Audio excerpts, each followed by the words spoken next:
Hi, I'm Shanetta Malkia, Ms. Maryland, United States, 2014. I am also the founder, president, and executive director for Empowerment Essence.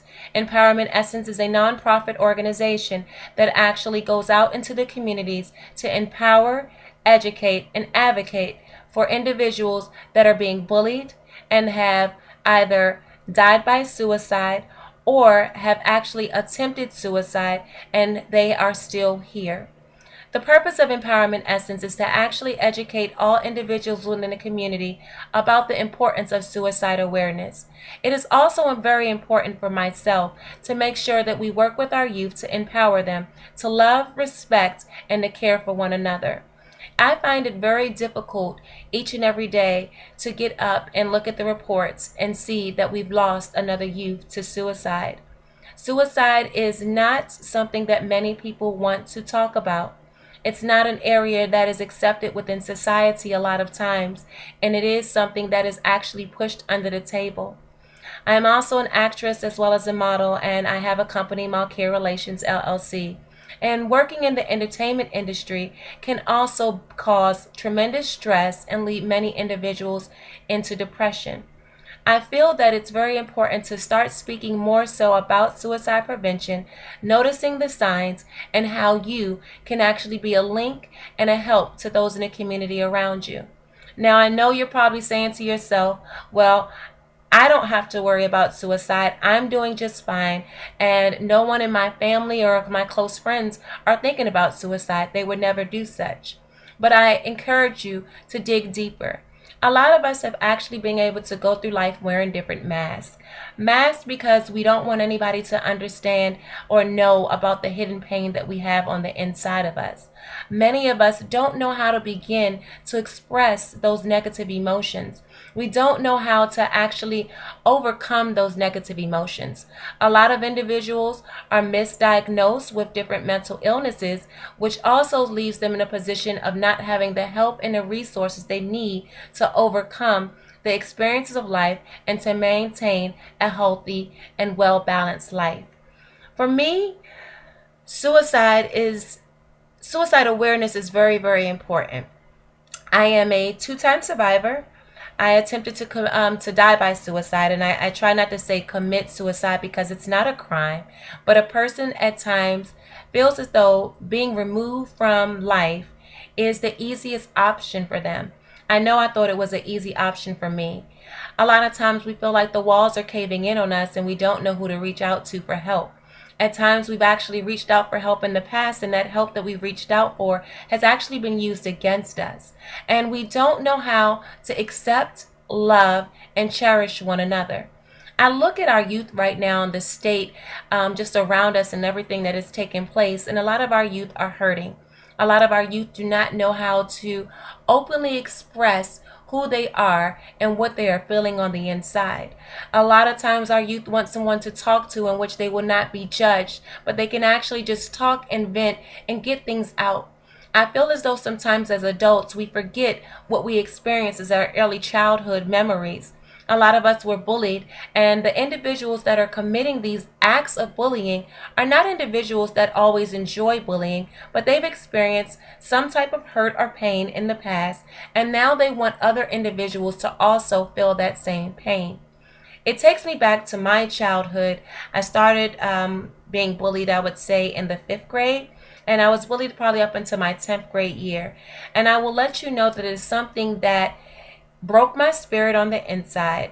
It made me very, very insecure. It made me very, very angry. And I started looking at another means for finding acceptance.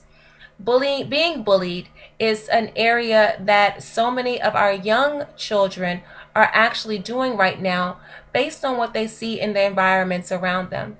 When we are born into this world, the first thing a baby does is typically cry, and then they laugh. When we see our children, we hold them tight because we realize how much we love them, how much we want to provide for them.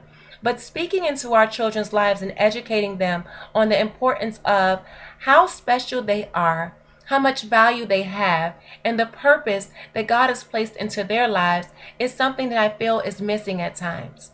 There are so many of our youth that are hurting on the inside because of life's experiences, because of the loss of a loved one, because of a family member being incarcerated, because they don't have the means to have everything else that they see around them that people supposedly say determines who you are and what your worth is. I take that away from my personal life. I know growing up, my father was incarcerated majority of my life, and he's still incarcerated this day. And a lot of times we take and look at an individual's lifestyle or their actual family or their job and say that's who they are, but that's not who they are. A lot of times we look at the situations around us and we are so quick to judge, but not take a moment to step back and realize that individuals actually need help. No one wants to die by suicide by choice. It is something that is going on within them that they cannot find a means to see a light in their dark tunnel. They want to escape the pain. They want to escape the hurt. A lot of people have been abandoned, and a lot of people have been forgotten about.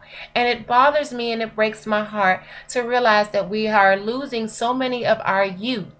You heard me, our youth, in this area of suicide. It bothers me that a lot of the school districts, they don't have all of the necessary programs and things that they need to empower our youth.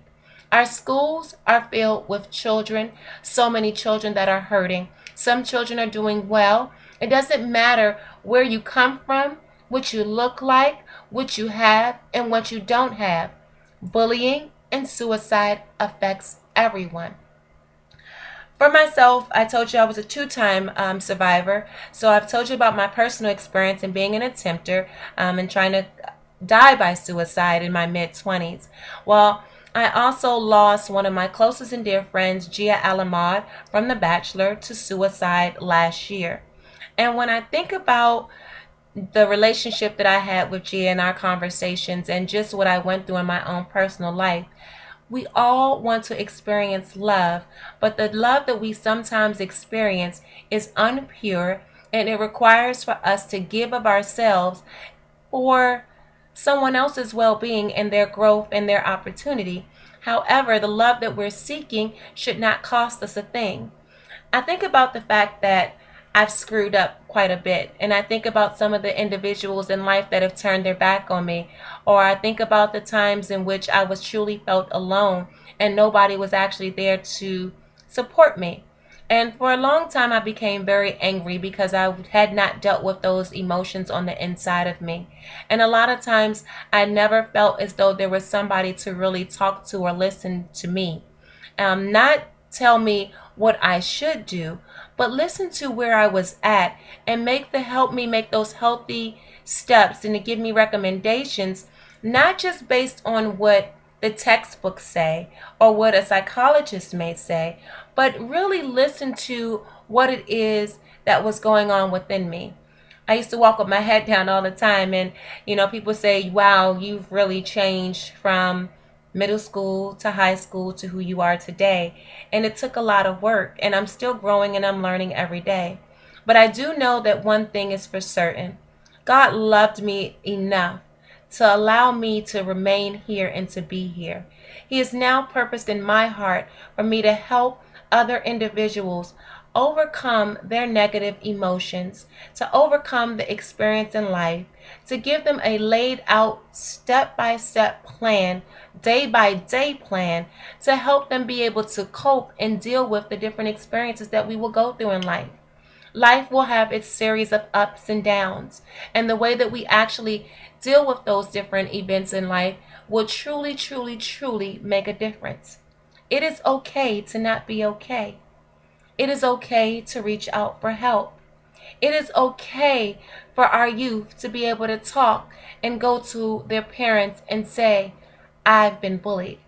And a lot of times as parents, we got so much going on in our own lives, from work, from being a mom, from being a wife, to just trying to find out who we are, that sometimes we forget to pause for that moment and to acknowledge the pain that a child is telling us about, opposed to brushing it off and saying, kids will be kids, toughen up, deal with it, or go back out there and fight.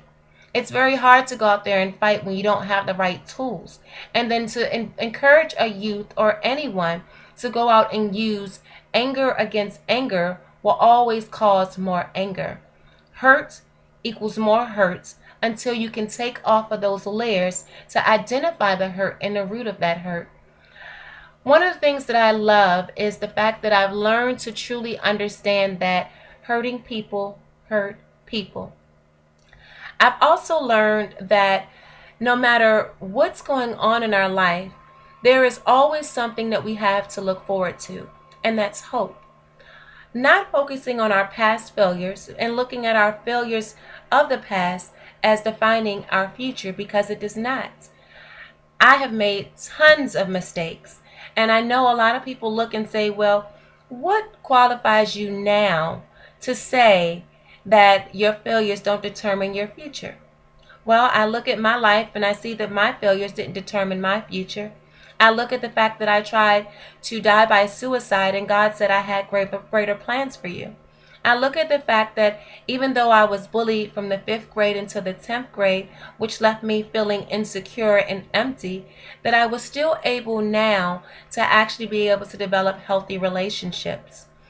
I think it's very important to make sure that everyone is aware of how the effects of bullying determines where a person goes in life if they don't deal with those particular issues.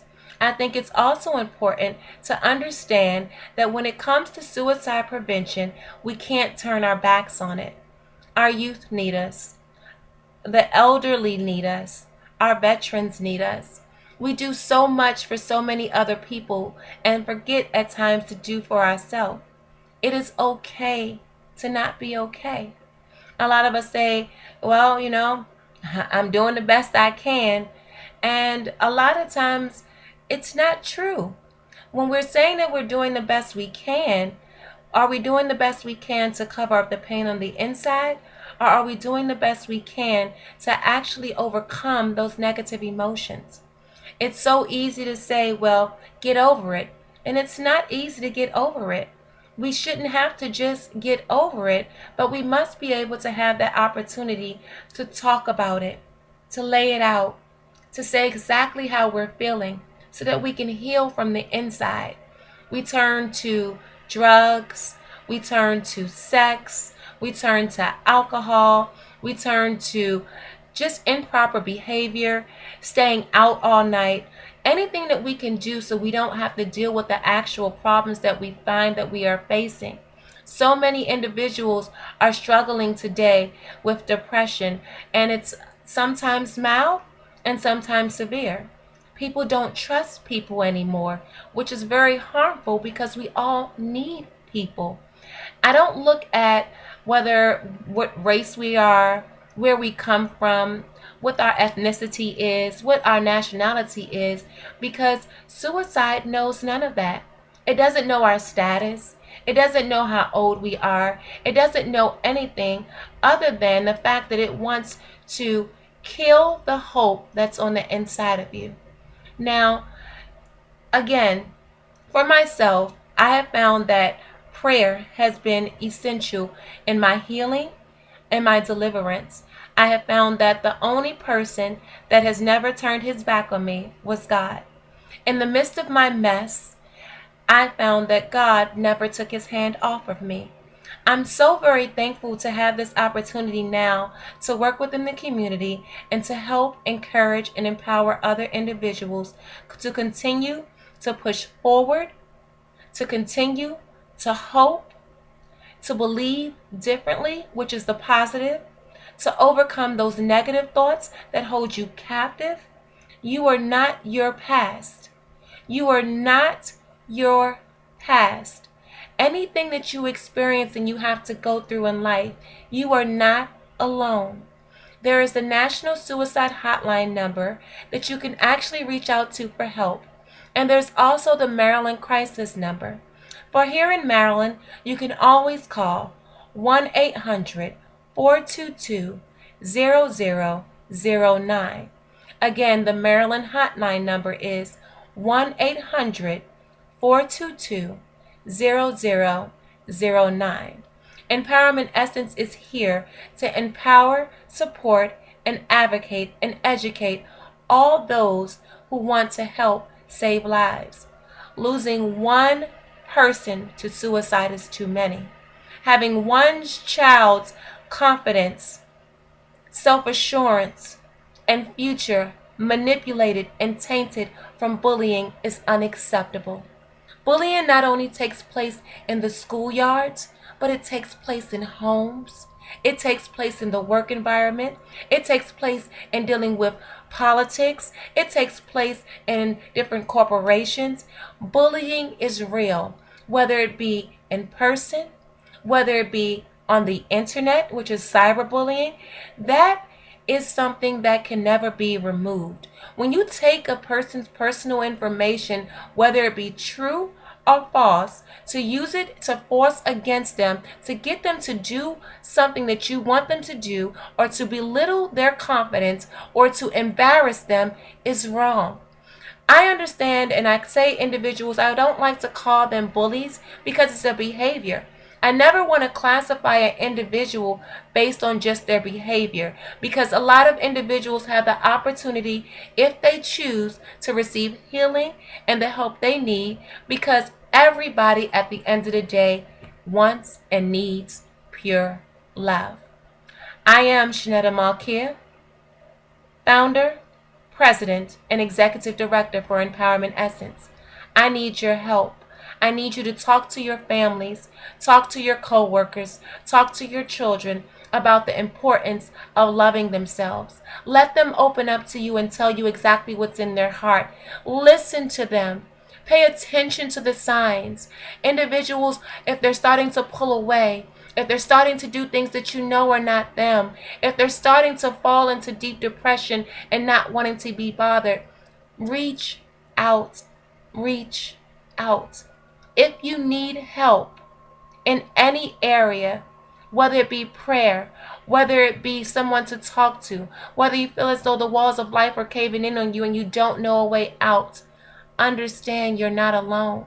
We have all experienced 1, 2, 3, sometimes 100 different failures in life, but those are not really failures. They're opportunities for you to get back up and to gain the confidence and the strength you need to continue to endure. Be resilient. You matter. You're valuable. You have purpose. You are loved, and you are not alone. We are here to help. For more information on Empowerment Essence, please email empowermentessence@gmail.com. We thank you so much for your time. I thank you for taking the moment to pay attention to this special announcement, and I'm looking forward to serving and working within the community to help save as many lives as possible. May God bless you, may His grace be upon you, and may you have a peaceful and productive evening.